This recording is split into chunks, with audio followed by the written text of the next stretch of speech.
First, I just want to thank you for letting me use Connor as part of my assignment at school, and thank you for being willing to let me use that. I just wanted to take a little bit of time to go over what I observed versus what you say that you see at home, and I just wanted to relay those results to you and what I observed. So we're going to start with communication, which, as you can see in the scoring chart, he is up to date on, and he is on schedule.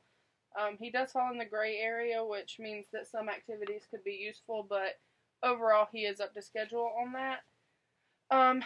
So you just pointed out that he can follow two-step directions, and he seemed to do that perfectly fine in the classroom. He was asked to throw away his trash at snack time and to wash his hands, and he did so with no hesitation or trouble. So he did really well following the two-step directions. Um, and you said that sometimes when you ask him what his name is, he'll respond with his first and last name. When I asked him, he responded with his first name, but I only asked him once and only approached him once. And you did say that only sometimes does he respond with first and last name, so that was very common, exactly what you said.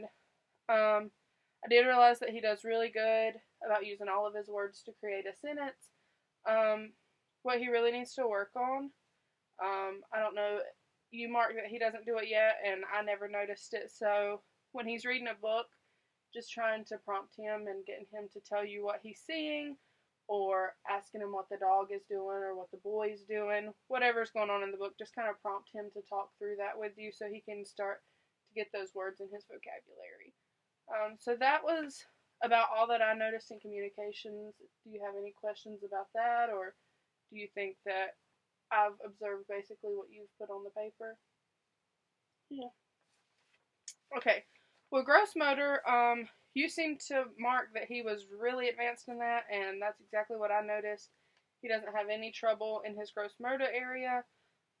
You said that he could walk upstairs, and he walked out the stairs to the playground just fine, no problems. He was throwing the ball with his brother Bryson. Didn't seem to have a problem with that. He was throwing it overhanded, which is what we like to see at 42 months. He was jumping during the songs in the classroom, and he caught the ball and Bryson threw it to him on the playground. So, um, as far as I observed and as far as you said, he's way up to speed on that. And then I can also show you on here, as you can tell, the black is behind the gray. Could use some additional work, and the white section is way ahead, and he is way ahead on his gross motor. So that was one place that I really thought that he does really well in. So that's what I observed for that. Does that look about right to you too? Yeah. Okay, moving on to fine motor. He scored kind of low in the fine motor, and which is what you put, and that's kind of what I observed. And something that the teacher really seemed to think was something he could work on as well. I personally didn't observe him draw circles, but you said that sometimes he would and sometimes he wouldn't, which is kind of common for his age, but kind of getting him to really work on that circular motion as well as the line motion. With scissors, we've really been trying to work with him here at school about what he can do for that. And then as far as holding a pencil, you said sometimes he does, sometimes he doesn't. Just trying to model that, holding the pencil without closing his fist is a really, really big one for us. Something we're trying to work on.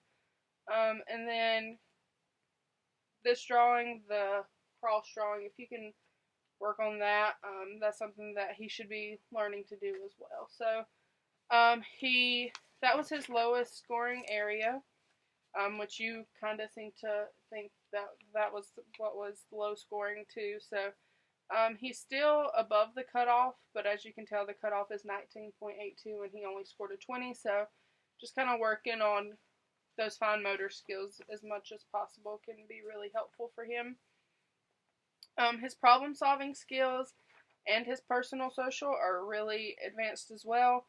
I know he really likes robots, and he talks about those a lot, so I could see why he thought that was a robot. And then he really likes the blocks, and so that problem-solving and not really being able to build that bridge wasn't a problem for him, so he built the bridge as soon as I asked him to.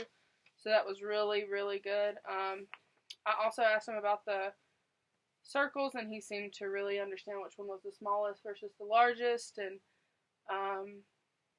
he pretend plays really well. He plays in housekeeping a lot, so that seems to really help him with that pretend play. And then working on those sequence numbers as far as 5, 8, 3, which is the one in the example, just kind of working on those as you go along. He's still pretty advanced in the problem solving area, and I was really pleased with his results in that, as well as his personal social skills. Here at school, we don't really observe the child pouring stuff for themselves because of sanitation purposes, but you said that he wasn't able to do that yet. That's the only area that I really didn't recognize him being able to do. He understands that he's a boy and he can take turns and he has no problem washing his hands. So overall, that was something that I thought was really good, and he's really advanced on as well. So just overall looking at the results, he's perfectly functioning on all levels. The only thing he could stand a little more work on is his fine motor. Is there any concerns you have, or do you want to add anything? You didn't make any comments, so I was just wondering where you stood on that. No, not really. Alright, thank you. Yeah.